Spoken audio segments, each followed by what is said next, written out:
ICE ha detenido a violadores y criminales, además de inmigrantes limpios de récords. ¿Sí? Dame los datos, por favor. Preséntame la porcentaje de violadores y criminales de los 3,000 detenidos diarios que ordena Stephen Miller. Porque esa fue la retórica demagógica de Donald Trump. Vamos por los delincuentes, vamos por los criminales, vamos por los violadores, vamos por los asesinos.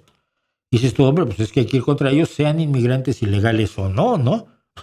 Que son violadores estadounidenses ya, pero no vas contra ellos. Evidentemente, tu obligación es ir contra todos los delincuentes.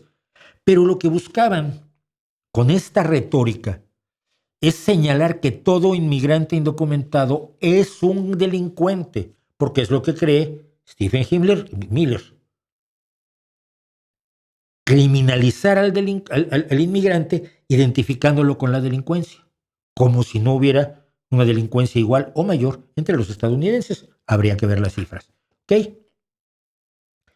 Una vez que has metido en la cabeza, por lo menos de un sector MAGA, que los inmigrantes son todos delincuentes,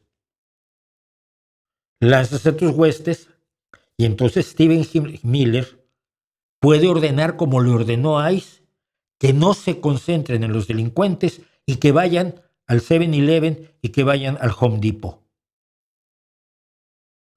Y a los que están deteniendo ahora por miles no son delincuentes. Se están deteniendo sin un orden de arresto. Para que haya un delincuente, para que alguien pueda ser detenido como sospechoso de un delito, tiene que haber un orden judicial, se llama orden de arresto, donde se le han presentado las pruebas de la investigación al juez y el juez ha determinado que esa persona podría ser un delincuente y tiene que ser llevado a juicio para ver si eso no es. Y eso no lo están haciendo. No finjas, no inventes, no mientas, Mir Rommel.